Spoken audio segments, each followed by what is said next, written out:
morning student. Today I discuss second chapter of civics class 9th, that is constitution. After the completion of democracy, just necessary what is constitution and what is the role of constitution in a democratic country. Constitution, it means that a magical book. In previous class, 8th class, we also discuss what is constitution, but there is, before we are starting constitution, one definition is necessary that describes constitution a set of basic laws, means set of basic laws and principles for a country that describe the right and duties of its citizen and the way in which it is governed. It means that some basic rules and principle, right and duties for citizen and also way in which it is governed.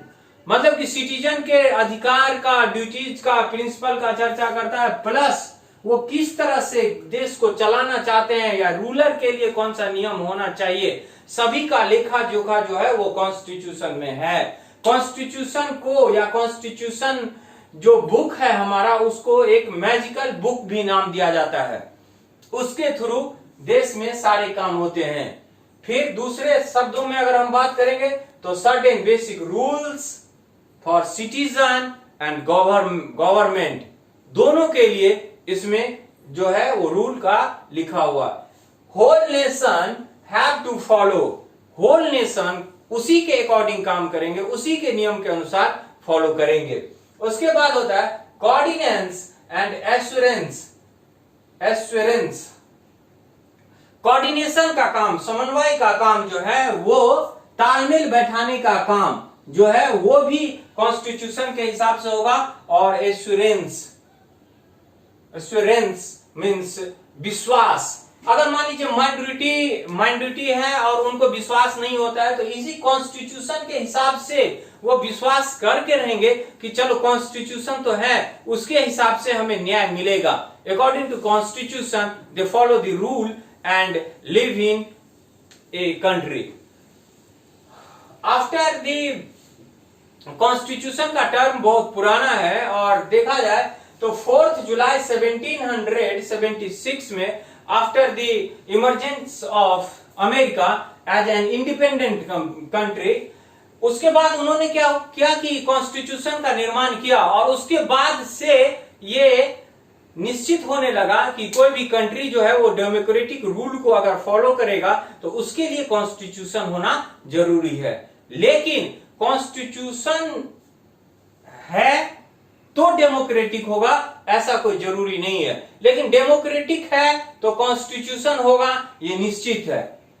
अब यहां पे हम बात करेंगे कि America और यहां से करीब करीब सारे देश उसके बाद जो भी इंडिपेंडेंट हुए वो कॉन्स्टिट्यूशन का निर्माण किए और एक तरह से एक लाइन बन गया कि पहले इंडिपेंडेंस, उसके बाद डेमोक्रेसी और फिर कॉन्स्टिट्यूशन. इंडिया के केस में भी आप इसको देख सकते हैं. लेकिन उससे पहले क्या होता है कि सभी जगह आपको रिटेन कॉन्स्टिट्यूशन मिलेगा, कोडिफाइड कॉन्स्टिट्यूशन मिलेगा. लेकिन जब हम ब्रिटेन की बात करेंगे तो वहां अनकोडिफाइड कॉन्स्टिट्यूशन मिलेगा. वहां पे जो कॉन्स्टिट्यूशन है वो लिखा हुआ नहीं है. वहां पे क्या है कि मैग्ना कार्टा है जो किंग जॉन के द्वारा इंग्लैंड में 1215 से काम कर रहा है, मतलब Magna Carta. Some basic rules हैं उसके, पहले वो काम कर रहे हैं, मतलब कि एक पेज में इनका कॉन्स्टिट्यूशन जो है वो लिखा हुआ नहीं है, अनकोडिफाइड है. पहले ये रूल किए, उसके बाद उसको कोडिफाइड करने का काम किए. तो सभी का कॉन्स्टिट्यूशन से अलग इसका कॉन्स्टिट्यूशन है, सब जगह रिटेन कॉन्स्टिट्यूशन है. इसका पहले क्या किया, पहले इन्होंने गवर्न किया, फिर उसको कोडिफाइड करने का काम किया. तो हर पूरे विश्व में सबसे अलग कॉन्स्टिट्यूशन जो मिलेगा वो आपका ब्रिटेन का मिलेगा. ब्रिटेन की बात अगर करेंगे तो कहीं पे लिखा हुआ था Britain, UK, England, great Britain, United kingdom, ये सब नाम. तो इसमें थोड़ा सा कंफ्यूजन है, बस एक लाइन में आप इसको देखिए कि इंग्लैंड उसका कैपिटल हो गया आपका लंदन। और इंग्लैंड प्लस वेल्स, अगर आप उसके मैप को देखिएगा तो आपको पता चल जाएगा इंग्लैंड प्लस वेल्स मिल करके ब्रिटेन नाम कहलाएगा। इंग्लैंड प्लस वेल्स मिल करके ब्रिटेन नाम कहलाएगा। And England plus Wales and Scotland, ये तीनों को मिल करके ग्रेट ब्रिटेन नाम कहलाएगा। England, Wales and Scotland unite together and then the name is called Great Britain. After England, Wales, Scotland and Northern Ireland, four are combined then called United Kingdom. United Kingdom is a geographical word, या you can say that political term. अभी England नहीं कहा जाता, United kingdom ही कहा जाता है, लेकिन United kingdom में इंग्लैंड, वेल्स, स्कॉटलैंड और नॉर्थर्न आयरलैंड। नॉर्थर्न आयरलैंड का एरिया ज्यादा बड़ा है, तो नॉर्थर्न आयरलैंड में आता है रिपब्लिक ऑफ आयरलैंड, जो यूनाइटेड किंगडम में शामिल नहीं है, ये अलग है, रिपब्लिक ऑफ आयरलैंड। ये बात हो गया।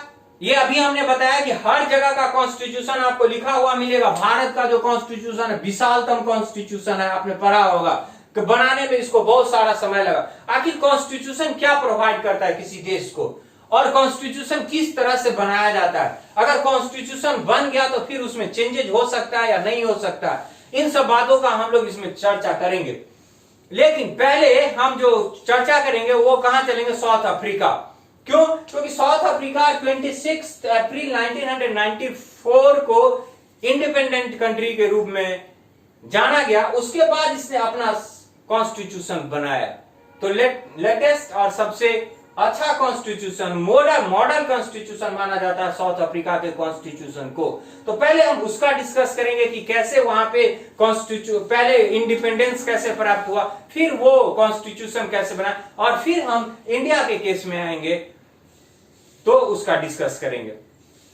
ओके, फिलहाल अभी आप ये देखिए, ये मैंने कॉन्स्टिट्यूशन का डिफिनीशन दिया, some basic rules and principle that follow all the citizens and rulers, whole nation have to be follow. Constitution provide coordinates and assurances. Britain का कॉन्स्टिट्यूशन छोड़ करके बाकी सब जगह का कॉन्स्टिट्यूशन जो है वो कोडिफाइड कॉन्स्टिट्यूशन है, except Britain. These terms are, and after that we discuss about South Africa, Nelson Mandela, Robben Island, this type of terms. Okay, thank you. And in next video we discuss. तब तक आप खुश रहिए, पढ़ते रहिए। Best of luck.